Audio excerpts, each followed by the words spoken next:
Yo, make sure you're liking the video and subscribing to the channel. I gotta do this at the beginning now because, you know what I mean, need more likes and that. So make sure you smash the like button. But yeah, I'm gonna do a few more of these Gyokeres versus Man United individual performance analysis. I've seen a lot of Gyokeres slander on the timeline or on YouTube or around, and people talking about Gyokeres this, he didn't do this, he didn't do that, and I'm not sure what they expected. But I'm going to give my perspective from an Arsenal point of view on what I've seen over the last couple matches that he's played. So for the first time, this is the first time we've had like a proper battering ram as a centre forward. This is the first time. Yes, we had Giroud, but I'm talking about a running battering ram, someone that can do the running and the strength and power. So this is the first time that Arsenal have had this in a long time. Because even of the days of Auba, Lacazette, those guys, they weren't battering rams. You know what I'm saying? They were goal poachers, or Aubameyang was a goal poacher. But Gyokeres is a proper battering ram. And against Man United, there was so many things that I saw him do that's exactly what I wanted a striker to do. So many things. The first thing that he was doing was contesting for every single ball that the centre-back had. Every single time the ball was in the air, or the goalkeeper, Raya, or a centre-back or a left-back chipped up the ball to him, it was him versus the centre-back. Do you know how many times we've had centre forwards that are not in the centre forward position? Do you know how many times we've had that? Do you have any idea how many times that we've had? Do you know how many times he's battling with De Ligt?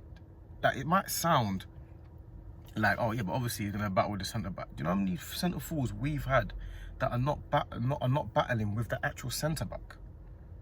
It's about time that our centre forwards are battling with the centre backs. That's where I want my centre forward to be. I want him to be in the centre of the pitch. I've had enough of centre forwards playing left wing and centre forwards playing centre mid, and I'm interested in that. Unless you're R9 or Henry, not bothered about it.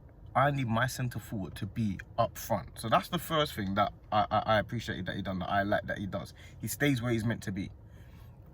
The second thing that he does, that people that underestimate that he does, he always makes the run into the channel. So what he likes to do, he likes the ball to be slid in between the centre back and the right back, or the centre back and the left back. That's a ball that most strikers like. They play off the shoulder, and there's a pass that most centre midfielders can make, and it's that sliding pass in between the centre back and the left back, or the centre back and the right back, in between, and he will run onto it. He does that run constantly. That run is a run that I love strikers to make, because if they make that run most of the time, at some point they're going to be able to make that run directly at goal, and they'll be through on goal. That's the run that I want him to make. He makes that run all the time. We just are not used to him making it. Do you know, there was about 3 opportunities that Odegaard and Saka both had to slide that ball in. Odegaard had one opportunity where he could have slid the ball in. Gyokeres would have been one-on-one, but he ends up chipping it to Saka instead. But I'm there thinking, bro, if you had just slid that ball through, you don't even realise that Gyokeres is one-on-one with the keeper. There was about 3 opportunities that maybe what I should start doing is actually putting them on the screen so you can see what I'm talking about. There were 3 opportunities that he had, that Odegaard and Saka in between had, to maybe slide him through, and it would have been one-on-one if they saw that run. They just didn't see it. They're not used to playing with a striker like that. So that's the second thing that I like that he does, which he constantly makes that striker's run. The other person that does it all the time is Haaland. Haaland always makes that run. That's why Haaland's always one-on-one with the keeper all the time. The other thing that Gyokeres does that me personally, that I liked a lot, was Gyokeres is a type of player, yeah, that when the ball comes up to him, he doesn't like to take too many touches. He doesn't want the ball for 10 touches. He gets the ball, he holds it down, and he passes it off, and then he goes towards the goal. He doesn't like the ball. He doesn't want the ball. Listen, this is your area. When the ball comes up to me, I hold it up, I lay it off, I'll go do my job. Me personally, I love that in the centre forward. That's what I want my centre forward to do. And like I said, unless you're R9 or Henry, I don't need you on the ball all day. I don't need you on the ball all day. I don't need you to be touching the ball centre midfield and dribbling, unless you, like I said, unless that's your specific game that we bought you for. We've had these players in the past. We've had the Jesuses and the Havertzes and all these guys that are everything but a striker. We've had that. they do everything well but put the ball in the net. And a lot of people will say, yeah, but if you're not putting the ball in the net, what else are you doing? What do you mean if you're not putting the ball in the net, what else are you doing? Your job is to put the ball in the net. Yeah, but if you're not, what else are you doing? Okay, but if you flip that, yeah, if you are doing everything outside the box but not putting the ball in the net, what are you doing? Because all of this, oh yeah, I played so well but I didn't put the ball in the net. Well, maybe you didn't play so well. Because putting the ball in the net is a skill. People need to stop acting like just putting the ball in the net is just putting the ball in the net. No, putting the ball in the net is a skill in itself. Finishing and being in the right position and knowing where to be and that sniffing of where to be in the box and that lack of, because being a striker is not easy. It's not just, oh yeah, he just puts the ball in the net. No, you've got to be clever. You've got to be in the right position. Understand it's a chess game between you and the centre-backs and making the right runs over and over and over again without getting the ball until it comes through and then thinking, hold on, I'm not getting the ball this way. Let me try and get it that way. And being around the box, understanding where the ball might drop. That's a skill in itself. So all of this, yeah, but just putting the ball in the net, it's not easy to just put the ball in the net. Otherwise, everyone would do it.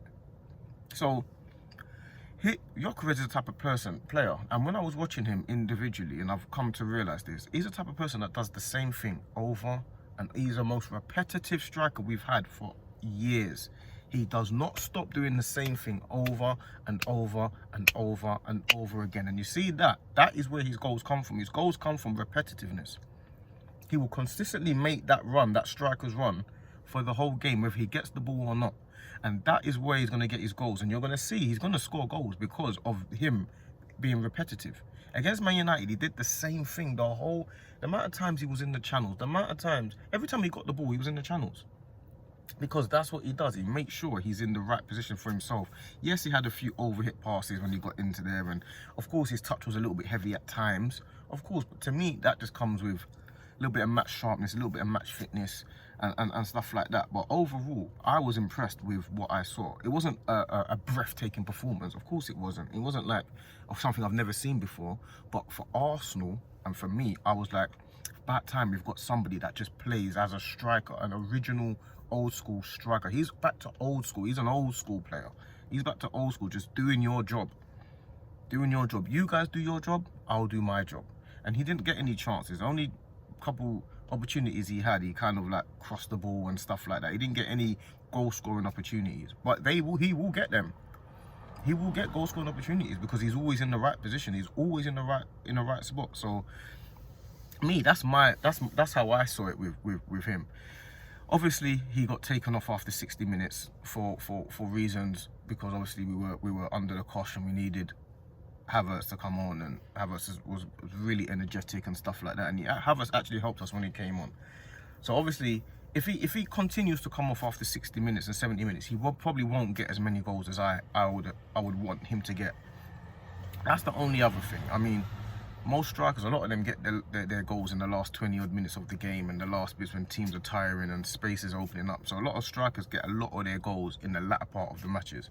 So if he's going to continue to come off at 60, 70, 75 minutes, he probably won't get as many goals as I wanted him to get, which I think he should be getting 20 plus in the Premier League, but he probably won't get that many if he's constantly coming off for Havertz. That's the thing. But I can't make that judgment just yet, because obviously this is the first game of the season. The way the game panned out against Man United, they were all kind of all over us, and so we kind of needed the help of Havertz and the pressure. Gyokeres probably isn't 100% fit. He's probably not match fit fully yet. So it made sense, and we won the game. So the main thing is that we win the game. My main thing is not Gyokeres scoring 20 goals. Whether he scores 20 goals or not, I might say, you know what? You actually underperformed. But if we win the league, I actually probably won't even think about it. I won't even care. Do you know what I'm saying? So that's the main thing. The fact we won the game, got 3 points, that's really all that matters to me. So yeah, that's my take on the Gyokeres thing. I'm seeing a lot of slander online, and I just feel like, yeah, it's banter, innit? Of course you're going to get bantered. You come for big money, and it's a high expectation. You're going to get bantered. It's part of the game. But trust me, he's going to score goals, and I want him. And what I don't want is for us to now starting Havertz against Leeds. I need Gyokeres to start against Leeds. Gyokeres needs to start against Leeds. Gyokeres needs to start against Liverpool at Anfield. Gyokeres needs to start against Newcastle, St James Park. Gyokeres needs to start every game. unless he's injured, he starts every game, and then we see how it goes along over time. It's not Gyokeres that needs to be coming off for Havertz consistently, unless the game that it needs that in the game. But I don't feel like once Gyokeres gets his match fitness and his sharpness, I feel like he can do what Havertz does anyway. Like, there will be no reason to be bringing on Havertz for Gyokeres unless you got tired legs. And if his legs are not tired, I think he can do what Havertz does anyway. He can hold up the ball, he can battle the centre backs, he can do everything that Havertz does anyway. The only difference is with Havertz is when Havertz comes on as a sub, he all of a sudden he looks like a real fresh, rough and tough player. So it's good to have both options in the squad, and I think Arsenal fans will appreciate Havertz a lot more now that Gyokeres is here, and now that he's a sub player. I think we'll appreciate him a lot more. So yeah, that's my little take on the Gyokeres individual that he had against Man United. I'm impressed by the way he plays. Like I say, it wasn't a breathtaking performance, and I wasn't impressed. Oh, it was a great performance, but I'm happy with what I saw, and that's all I can take from it. I can only take from it from what I actually saw. And what I actually saw, I'm convinced he's going to score a whole heap of goals for us because of just the way he plays, his repetitiveness. So yeah, that's my take on it. Make sure you're liking and subscribing and all that good stuff. And yeah, that's my take on it, man. Big up the community, big up the trenches, man.